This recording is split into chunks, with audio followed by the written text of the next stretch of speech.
Hello students, I am back with the last part of this chapter, Nature and Significance of Management, part 4. इससे पहले part 1, part 2, part 3 में हमने rest of the chapter cover कर लिया है. If you have not watched these parts yet, you can go in the description and links are given there. Go and watch all 3 parts and then you can continue with the 4th part. Now we are starting 4th part, in which we are going to discuss management as science, management as art, management as profession, and last topic is coordination. So management as science. इससे पहले हम ये समझ लेते हैं कि management, science, art and profession क्या है. मैनेजमेंट की जो कैरेक्टरिस्टिक्स हैं वो साइंस का जो डिपार्टमेंट है उससे भी मैच करते हैं, जो हमारा आर्ट्स है उससे भी कुछ कैरेक्टरिस्टिक्स मैच करते हैं, एंड जो प्रोफेशन है उससे भी. तो हमें ये देखना है कि क्या मैनेजमेंट एक फुल फ्लेजेड साइंस है, फुल फ्लेजेड आर्ट्स है या फुल फ्लेजेड प्रोफेशन है, या तीनों में से कुछ भी नहीं है. सो हम ये देखेंगे कि characteristics of management as science, art and profession. First is management as science. Science की फर्स्ट नेचर होती है, it is a systematized body of knowledge. एक particular body of knowledge exist करती है, इसकी अपनी थियरी होती है, अपनी वोकैबलरी होती है, टर्म्स होती हैं, और ये cause and effect, this is not case, this is cause and effect relationship को डिफाइन करती है, उसके ऊपर बेस्ड होती है. कॉज एंड इफेक्ट का मतलब है कि अगर हमने ये एक्शन लिया तो इसका इम्पैक्ट ये होगा, या ये इम्पैक्ट हमें देखने को मिल रहा है तो इसका रीज़न ये है, ये कॉज है. This is called cause and effect relationship. तो जो साइंस है बेटा, इसके ये 3 कैरेक्टरिस्टिक्स होते हैं. इसकी अपनी थियरी होती है, अपनी टर्म्स होती हैं, वोकैबलरी होती है, और ये कॉज एंड इफेक्ट रिलेशनशिप पर बेस्ड होती है. तो क्या मैनेजमेंट में ये सारे कैरेक्टरिस्टिक्स प्रेजेंट हैं? मैनेजमेंट की अपनी थियरी है, बिल्कुल है. हम मैनेजमेंट के बारे में पढ़ रहे हैं, मैनेजमेंट क्या है, प्रोसेस, उसके फंक्शंस, मैनेजमेंट से रिलेटेड चीज़ें, उसकी अपनी टर्म्स हैं, बिल्कुल है. हमने टर्म्स देखे, मैनेजमेंट की बहुत सारी टर्म्स हमने यूज़ की.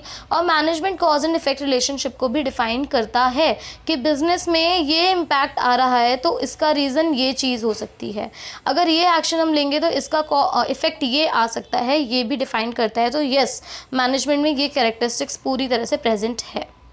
Second characteristic of science is these principles, scientific principles developed through observation and experimentation. Observation और experiments के थ्रू ही हम principles develop करते हैं साइंस के. ये पहले observation से develop किए जाते हैं, फिर उनको हम टेस्ट करते हैं बार बार एक्सपेरिमेंट करके कि एक बार ऑब्जर्व कर लिया ऐसा हो रहा है, लेकिन क्या बार बार हो रहा है? जब एप्पल गिरा पेड़ से और ग्रेविटी डिफाइन करी न्यूटन ने, तो क्या वो हर बार ग्रेविटी काम कर रही है, हर जगह काम कर रही है? तो बार बार एक्सपेरिमेंट्स करके उसको टेस्ट किया गया, और फिर वहाँ पर एक्यूरेट प्रेडिक्शंस भी हम लगा सकते हैं इन प्रिंसिपल्स को यूज़ करके कि बिकॉज ऑफ दिस प्रिंसिपल इस सिचुएशन में यही वाला रिजल्ट आएगा. प्रिसाइजली हम डिफाइन कर सकते हैं. क्या ये कैरेक्टरिस्टिक मैनेजमेंट में प्रेजेंट है? नो. क्यों? क्योंकि मैनेजमेंट डील करता है ह्यूमन बिहेवियर से, ह्यूमन बीइंग से, और वो एक्यूरेट प्रेडिक्शंस नहीं दे सकता. हाँ, मैनेजमेंट के प्रिंसिपल्स हम ऑब्जर्वेशन से ज़रूर फॉर्मुलेट करते हैं, हम एक्सपेरिमेंट से भी मैनेजमेंट के प्रिंसिपल्स डिफाइन कर सकते हैं, लेकिन हर बार हर प्रिंसिपल हर सिचुएशन में सेम रिजल्ट लेके आएगा, इट इज़ नॉट पॉसिबल. क्योंकि सबसे बड़ा मैनेजमेंट का कैरेक्टरिस्टिक है, it deals with human behaviour, and human behaviour is never static. वो कभी भी स्टैटिक तो होता ही नहीं है, सेम तो रहता ही नहीं है, कांस्टेंट नहीं रहता. एक एम्प्लॉय है, एक सिचुएशन में अलग तरीके से रिएक्ट करेगा, दूसरा एम्प्लॉय अलग तरीके से करेगा, थर्ड एम्प्लॉय अलग तरीके से. इन तीनों से डील करेगा मैनेजमेंट डिफरेंट तरीके से. हम कोई भी प्रिंसिपल ऑफ मैनेजमेंट किसी भी सिचुएशन में अप्लाई करेंगे, वो हमेशा सेम एक्यूरेट प्रेडिक्शन से हम नहीं बता सकते कि क्या रिजल्ट देगा. सो मैनेजमेंट क्या है? एक इन एग्जैक्ट साइंस है, क्योंकि ये वाला फीचर मैनेजमेंट में प्रेजेंट नहीं है. Third, management as science. Science का थर्ड कैरेक्टरिस्टिक है यूनिवर्सल वैलिडिटी. मैनेजमेंट के जो भी प्रिंसिपल्स हैं हर जगह यूनिवर्सली एप्लीकेबल होते हैं. इंडिया है, लॉ ऑफ ग्रेविटी यहाँ पे अप्लाई होता है, यस. यूएसए में होता है, यस. चाइना में होता है, यस. किसी और जगह होता है, साउथ पोल में होता है, यस. हर जगह होता है. लॉ ऑफ ग्रेविटी तो हर जगह है. तो ये क्या है? इसकी यूनिवर्सल वैलिडिटी है. लेकिन मैनेजमेंट के लॉज हर जगह सेम तरीके से अप्लाई नहीं होते. Universal validity and application of principles. No modification is required, आपको प्रिंसिपल में कोई मॉडिफिकेशन की ज़रूरत नहीं है। जो प्रिंसिपल जिस तरीके से कहीं भी अप्लाई होगा वो हर जगह अप्लाई होगा साइंस का।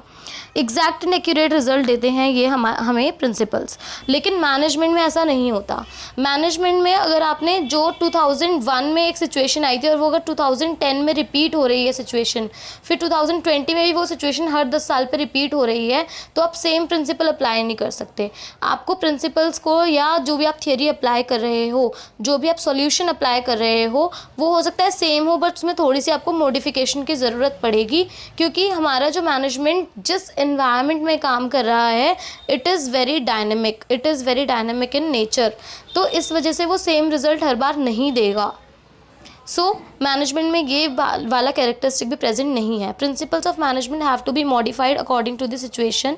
Every principle is not applicable to each worker और situation. What worked in past may not work in present और may not work in future. Conclusion क्या है? Management is science but not exact और comprehensive science. ये पूरी तरह से science नहीं है, साइंस के कुछ फीचर्स इसमें प्रेजेंट हैं। Now moving on, management is art. Art का फर्स्ट कैरेक्टरिस्टिक्स है existence of theoretical knowledge. Arts में जैसे डांसिंग, सिंगिंग, पेंटिंग, हर फील्ड में एक थियोरेटिकल नॉलेज है। This knowledge has to be practice regularly. आप इसको रेगुलर प्रैक्टिस करोगे। Excellence comes with study, observation and experience. Excellence तभी आएगा जब आप इन थियोरेटिकल नॉलेज को स्टडी करोगे, ऑब्जर्व करोगे चीज़ों को और आपको एक्सपीरियंस मिलेगा, तो ही आप एक्सीलेंस अचीव कर पाओगे। ये आर्ट का एक फर्स्ट एंड प्राइमरी कैरेक्टरिस्टिक है। क्या मैनेजमेंट में ये प्रेजेंट है? बिल्कुल, yes, all these characteristics are present in management. Management की एक थ्योरी बेस है, येस, जो हम पढ़ रहे हैं वो मैनेजमेंट की थ्योरी ही पढ़ रहे हैं। This knowledge has to be practice regularly. Yes, एक अच्छा मैनेजर होने के लिए आपको इस थ्योरी को, इस नॉलेज को अच्छे से समझना पड़ेगा। जब आप इसको स्टडी करोगे, ऑब्जर्व करोगे और एक्सपीरियंस लोगे एज मैनेजर, तभी आप एक एक्सीलेंट मैनेजर बन पाओगे। सो मैनेजमेंट में ये सारी चीज़ें प्रेजेंट हैं। Yes. Second characteristic of art is personalised application. जो आर्ट है उसकी पर्सनलाइज्ड एप्लीकेशन है। सिंगर ए है, रूल सेम है, नॉलेज सबके पास सेम है सिंगिंग की, लेकिन उसको वो अलग तरीके से अप्लाई करेगा, सिंगर भी अलग तरीके से अप्लाई करेगा। तो सबकी एप्लीकेशन ऑफ नॉलेज क्या है? पर्सनलाइज्ड है, अपने तरीके से अप्लाई करते हैं। Use of knowledge varies from individual to individual. Every artist has a unique manner to perform his or her skill. अपने स्किल को परफॉर्म करने का सबका एक अलग तरीका है और इसकी वजह से ही वो अपना एक थ्योरी या अपना एक स्टाइल डेवलप कर पाते हैं। Different type of style exist in a particular art. हर आर्ट के, be it painting, be it dancing, be it singing, कोई भी आर्ट है, सब में एक स्टाइल है और हर आर्टिस्ट का एक डिफरेंट स्टाइल होता है जो उस आर्टिस्ट को डिफाइन करता है। क्या ये कैरेक्टरिस्टिक्स मैनेजमेंट में प्रेजेंट हैं? यस। मैनेजमेंट में इंडिविजुअल से इंडिविजुअल अलग अलग थ्योरी एप्लीकेशन होती है। मैनेजर ए किसी पर्टिकुलर गिवन सिचुएशन में एक तरीके से रिएक्ट करेगा, बी में भी अलग तरीके से रिएक्ट करे और मैनेजर सी अलग तरीके से रिएक्ट करे। क्यों? क्योंकि उनके एक्सपीरियंस डिफरेंट है, उनकी नॉलेज डिफरेंट है, उनका आउटलुक डिफरेंट है सिचुएशन को लेके। हर मैनेजर का अलग यूनिक मैनर होता है परफॉर्म करने का, सबका एक अपना स्टाइल होता है। आप आगे बिजनेस स्टडीज़ में पढ़ोगे स्टाइल्स ऑफ मैनेजमेंट और लीडरशिप। जैसे कुछ मैनेजर्स क्या होते हैं, वो पैटर्नलिस्टिक स्टाइल को अडॉप्ट करते हैं, कुछ मैनेजर्स डेमोक्रेटिक होते हैं, कुछ मैनेजर्स ऑटोक्रेटिक होते हैं। ये सब हम फ्यूचर में चैप्टर्स में पढ़ेंगे। तो सबका एक स्टाइल होता है अलग और different type of style exist करता है मैनेजमेंट में। मैनेज करने का, लीड करने का, लीडरशिप का अलग अलग स्टाइल्स हैं। तो ये सारे फीचर्स मैनेजमेंट में प्रेजेंट है। यस, तो मैनेजमेंट एक आर्ट्स है। यस, अभी तक तो है। मैनेजमेंट एज आर्ट का थर्ड कैरेक्टरिस्टिक है based on practice and creativity. जो जितना क्रिएटिव होगा वो उतना अच्छा आर्टिस्ट होगा और जितनी प्रैक्टिस करेगा उतनी ज़्यादा क्रिएटिव वो हो पाएगा। जैसे आप जब छोटे थे कुछ इस तरह से ड्राइंग करते थे और जब आपने प्रैक्टिस कंटिन्यू की तो आप कुछ इतनी अच्छे से ड्राइंग करने लगे, तो इसकी वजह से आपकी जो परफॉर्मेंस है वो क्या हो जाती है? अपग्रेड हो जाती है। आर्ट प्रैक्टिकल है, इसमें क्रिएटिव प्रैक्टिस की ज़रूरत है, थियरी की। Personal application of knowledge is required and achieve perfection after long time of practice and experience और लॉन्ग टाइम प्रैक्टिस के बाद ही आप ऐसा परफेक्शन अचीव कर पाते हो आर्ट में। आर्ट का मतलब सिर्फ ड्राइंग नहीं है, आर्ट का मतलब कोई भी आर्ट हो सकता है, वो सिंगिंग, डांसिंग, कुछ भी हो सकता है। तो मैनेजमेंट में भी ये सारे कैरेक्टरिस्टिक्स प्रेजेंट हैं। मैनेजमेंट प्रैक्टिकल है, मैनेजमेंट में क्रिएटिव प्रैक्टिस चाहिए होती है, मैनेजमेंट पर्सनल एप्लीकेशन चाहिए होता है नॉलेज का, और मैनेजमेंट में हमें परफेक्शन तभी आता है जब हम लंबे टाइम तक प्रैक्टिस करें और मैनेजमेंट का एक्सपीरियंस लें। तो क्योंकि मैनेजमेंट में सारे फीचर्स आर्ट के प्रेजेंट हैं, based on creativity and practice, management का पर्सनलाइज्ड एप्लीकेशन होता है और मैनेजमेंट की अपनी थियोरेटिकल नॉलेज होती है, इसलिए मैनेजमेंट क्या है, it is a full fledged form of art. ये पूरी तरीके से एक आर्ट है, मैनेजमेंट एक कला है, आर्ट है। Now last, management as profession. Management as profession means it is a well defined of knowledge. Profession क्या है, well defined body of knowledge है। नॉलेज रिक्वायर्ड थ्रू इंस्ट्रक्शंस मिलती हैं आपको सिखाया जाता है, तभी आपको वो नॉलेज गेन होती है। इसमें बहुत सारे वेल डिफाइंड प्रिंसिपल्स होते हैं प्रोफेशन में, और नॉलेज आप बुक से भी ले सकते हो, कॉलेज से ले सकते हो, प्रोफेशनल इंस्टीट्यूट से जाके ले सकते हो। आपको डॉक्टर बनना है, लॉयर बनना है, कोई भी प्रोफेशन आपको चूज़ करना है और वो बनना है, तो आप किसी भी इंस्टीट्यूट को ज्वाइन करो, किसी कॉलेज को ज्वाइन करो, वहाँ पे वो स्टडी करो कुछ साल तक और आप वो प्रोफेशन ज्वाइन कर सकते हो। तो मैनेजमेंट में ऐसा ये सब प्रेजेंट है। Yes, subject of management is taught at different institution, जैसे IIM में management, IIM is institution of management. ऐसे बहुत सारी इंस्टीट्यूशंस हैं जो मैनेजमेंट सिखाते हैं। बहुत सारे कोर्सेज हैं, जैसे BBA is all about management, MBA is all about management, BMS is all about management. ये सारी चीज़ें आपके मैनेजमेंट को ही सिखाती हैं। Next, management as profession. Management profession में सेकंड कैरेक्टरिस्टिक आता है रिस्ट्रिक्टेड एंट्री। हर प्रोफेशन में हर कोई नहीं घुस सकता। मैं चाहूँ आज डॉक्टर अपने नाम के आगे लगा के एक अपना क्लिनिक नहीं खोल सकती। मैं आज चाहूँ तो मैं अपने नाम के आगे एडवोकेट लगा के मैं लॉयर नहीं बन सकती। तो मैनेजमेंट में रिस्ट्रिक्टेड एंट्री होती है। It is must require educational degree. Educational degree लेना ज़रूरी है। Anyone can not be called doctor और लॉयर विदाउट अ डिग्री। हर किसी को हम डॉक्टर और लॉयर नहीं बोल सकते, लेकिन मैनेजमेंट में ऐसा नहीं है। आप चाहो तो मैनेजमेंट की डिग्री ले सकते हो, डिज़ायरेबल है। डिग्री होगी तो हम सोचेंगे कि हाँ इसके पास डिग्री है, इसने MBA किया है, तो इसको ज़्यादा अच्छे से मैनेजमेंट, सो डिग्री डिज़ायरेबल है लेकिन ज़रूरी नहीं है, मैंडेटरी नहीं है। It is not required but desirable. आपके पास MBA की डिग्री है तो हम बोल सकते हैं हाँ ये पर्सन स्टडी करके आया है तो इसको ये ज़्यादा अच्छे से मैनेज कर पाएगा, लेकिन ज़रूरी नहीं है कि जिसके पास मैनेजमेंट की डिग्री नहीं है वो अच्छे से मैनेज नहीं कर पाते। बहुत सारे ऐसे लोग हैं जो बहुत बड़े बड़े बिजनेस रन कर रहे हैं लेकिन उनके पास कोई प्रोफेशनल डिग्री नहीं है। So this is not required but desirable. Next, characteristic of profession is professional association. इसमें एसोसिएशंस बने हुए हैं और आपको इसका मेंबर बनना ज़रूरी है। डॉक्टर्स के लिए ज़रूरी है वो इंडियन मेडिकल एसोसिएशन का मेंबरशिप लें। लॉयर्स के लिए ज़रूरी है वो बार काउंसिल की मेंबरशिप लें। तो has to become a member of an association. Lawyers के लिए बार काउंसिल है। Association code of conduct lay down करता है। कोड ऑफ कंडक्ट मतलब रूल्स ले डाउन करता है कि आपको हमारा मेंबर बनने के बाद ये रूल्स फॉलो करने हैं और ये बिहेवियर आपका होना चाहिए। Association regulate entry, grant certificate of practice and control activities of its members. Management में ये प्रेजेंट है? No.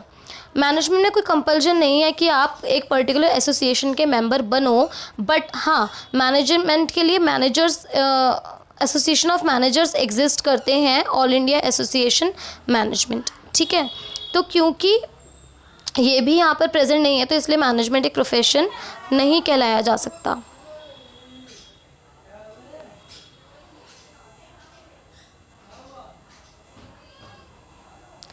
Next is management is profession ethical code of conduct. हर प्रोफेशन का एक कोड ऑफ कंडक्ट होता है। We do what is right, ऐसा code किसी का भी हो सकता है। जैसे कि अगर आप लॉयर बनते हो तो उनका कोड है कि आप लोगों को जस्टिस दिलाओगे, गलत के लिए कभी भी केस नहीं लड़ोगे। डॉक्टर्स का कोड है कि पेशेंट की जान बचाना उनका सबसे पहला रिस्पॉन्सिबिलिटी होनी चाहिए। तो एथिकल कोड ऑफ कंडक्ट होता है हर प्रोफेशन में। कोड ऑफ कंडक्ट गाइड करता है बिहेवियर ऑफ मेंबर्स को। डॉक्टर्स, लॉयर्स ये सब ओथ लेते हैं अपने प्रोफेशन में एंटर करते हुए, बट ऐसा कोड ऑफ कंडक्ट कुछ भी नहीं होता मैनेजमेंट के लिए। जो ऑल इंडिया मैनेजर एसोसिएशन है AIMA, उसने कुछ कोड कोड ऑफ कंडक्ट को ले डाउन तो करा है, but it is not mandatory to follow for every manager. So management as profession में नेक्स्ट आता है सर्विस मोटिव। किसी भी प्रोफेशन का जो मोटिव होता है वो होता है सर्विस देना।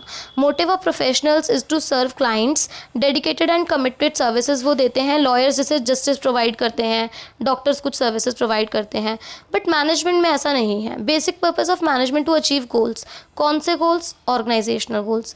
अपने ऑर्गेनाइजेशनल गोल करना, अचीव करना ही बेसिक पर्पस है मैनेजमेंट का। Providing service to society is secondary but now it is more desirable. Society को सर्व करना तो सेकेंडरी है, सबसे पहला गोल होता है कि हमें अपने प्रॉफिट्स को मैक्सिमाइज़ करना है, ग्रोथ करनी है ऑर्गेनाइजेशन की। लेकिन आजकल ज़्यादा हम उन बिजनेसेस को सपोर्ट करते हैं, सोसाइटी एंड गवर्नमेंट सब उन बिजनेस को सपोर्ट करती है जो अपनी सोशल रिस्पॉन्सिबिलिटी फुलफिल कर रहा है। सो ये डिज़ायरेबल तो ट्रेट बन गया है, लेकिन आज भी मैनेजमेंट का जो एम होता है वो यही होता है कि वो मैक्सिमम प्रॉफिट्स अर्न करे और ग्रोथ करे अपने ऑर्गेनाइजेशन की। तो क्योंकि प्रोफेशन का हर कैरेक्टरिस्टिक मैनेजमेंट प्रेजेंट नहीं है, इसलिए management is not a full fledged profession. ये पूरी तरह से प्रोफेशन नहीं है। तो हमने देखा कि मैनेजमेंट फुल फ्लेजेड साइंस नहीं है, फुल फ्लेजेड प्रोफेशन नहीं है, but it is a full fledged arts, पूरी तरह से आर्ट्स है। इसके ऊपर आपके लिए बेसिक केस स्टडी ज़रूर आती है। So please go and revise this. Last topic of today's class is coordination. Coordination क्या है? Coordination is the process, coordination एक प्रोसेस है by which a manager synchronizes the activities of different departments to ensure unity of action, harmony and integration. Action की यूनिटी हो, सारे action जितने भी ले जा रहे हैं वो एक ही तरफ जाएं, वो है ऑर्गेनाइजेशनल गोल। हार्मनी हो, पीस हो और इंटीग्रेशन हो ऑर्गेनाइजेशन में।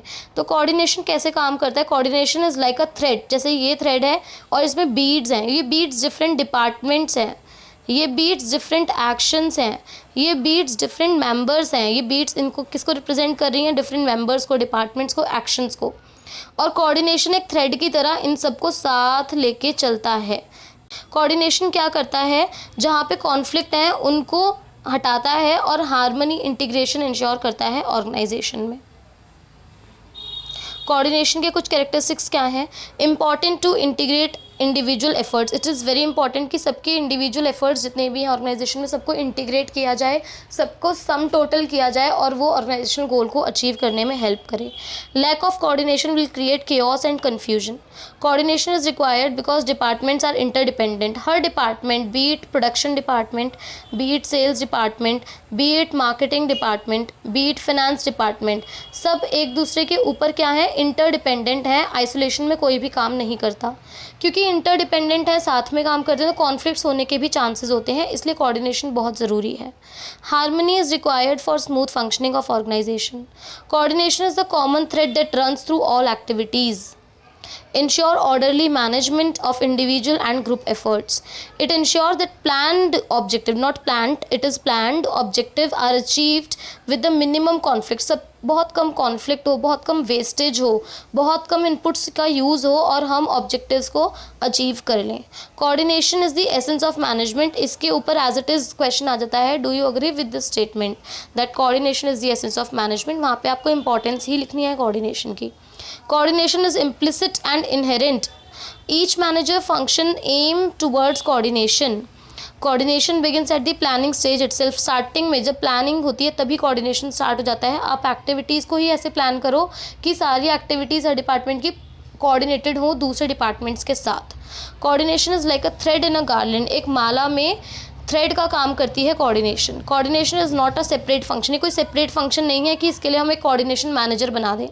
It is the very essence of the management. ये मैनेजमेंट की एसेंस है, मैनेजमेंट की ज़रूरत है। Now features of coordination are, it integrates group efforts. Group efforts को इंटीग्रेट करता है। Direct unrelated work towards purposeful. जितना भी अनरिलेटेड वर्क है उसको पर्पसफुल एक्टिविटी की तरफ डायरेक्ट करता है और कॉमन फोकस देता है ग्रुप एफर्ट्स को। It ensures unity of action. Unity of action का मतलब है जितने भी एक्शंस लिए जा रहे हैं वो सारे एक्शंस कहाँ जाएं? ऑर्गेनाइजेशनल गोल को अचीव करें। तो it ensures unity of actions It acts as binding force between the departments and ensure that all actions are to achieve organizational goals.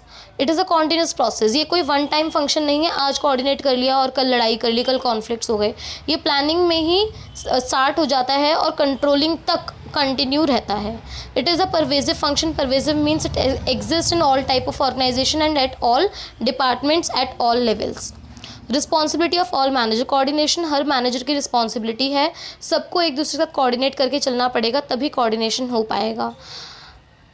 The need to coordinate with their all managers need to coordinate with their subordinates at all level of management. It is a deliberate function. ये सोच समझ के किया जाता है. Coordination अपने आप नहीं हो जाता, डेलिब्रेटली करते हैं. आप एफर्ट्स लोगे तो ही कोऑर्डिनेट कर पाओगे. Coordination is done in a deliberate manner. Every manager and every worker in the organization have to willingly cooperate and work with each other with minimum conflicts. तो these were the features of coordination. Coordination corporation यानी कि कोई भी company in the absence of coordination में lead to waste efforts and coordination without cooperation में lead to dissatisfaction among employees. Need क्या है coordination की? फर्स्ट नीड है ग्रोथ इन साइज. हमारा जो ऑब्जेक्टिव है ऑर्गेनाइजेशन का वो है ऑर्गेनाइजेशन को ग्रो करना. So when an organization grow, number of employees also grow. Number of employees भी बढ़ेंगे. तो उन नंबर ऑफ एम्प्लॉयज़ जब बढ़े हैं तो उनके एफर्ट्स एंड एक्टिविटीज़ को कोऑर्डिनेट करना, इंटीग्रेट करना डिफ़िकल्ट हो जाता है. तो वहाँ पर हमें सबके एक्टिविटीज़ को यूनिफाई करने के लिए कॉमन गोल की तरफ कोऑर्डिनेशन की ज़रूरत होती है. Employees have their personal goal as well. This is goal, not cool. Personal goal as well. It is important to organize individual goals and organizational goals, to coordinate organizational goals and individual goals. Next importance is functional differentiation. एक management है, एक organisation है, उसके management में अलग अलग departments हैं. Finance department, चार डिपार्टमेंट, परचेज, मार्केटिंग, ऑपरेशन, सब डिपार्टमेंट्स हैं. तो फंक्शनल डिफरेंस, हर डिपार्टमेंट के अलग अलग फंक्शंस हैं, अलग अलग ऑब्जेक्टिव्स हैं. उन सबको एक साथ लेके चलना ताकि ऑर्गेनाइजेशनल गोल अचीव हो पाए, वो है कोऑर्डिनेशन का काम. In the organization there are many departments for each activity. All departments are there for one goal and objective. There are chances of conflict among them. उन सब में conflicts हो सकते हैं. Frequent conflict is a result of lack of coordination. Goals and activities of each department should be directed towards a common goal. It can be done only by the coordination. There are some typing errors in the slides. Please ध्यान से सुने और उसको सही कर लें. Next, coordination leads to specialization. Modern organization have specialization. Specialization is a result of modern technology and diverse activities. Specialist को लगता है कि वही qualified employees हैं और उन्हें ही सब कुछ आता है. वो दूसरों से suggestion नहीं लेते, जिसकी वजह से disharmony and conflict हो सकता है organization में. तो coordination ज़रूरी है ताकि हम सबके difference को coordinate करके reconcile कर सकें और सबके opinions को एक साथ लेके चल सकें. So this was the coordination and characteristics of management as science, art and profession. I hope आप सबको ये समझ में आया हो. If you like this then please like, comment and share. If you are having any doubt you can get connected with me on Instagram. Instagram link is given in the bio. Thank you.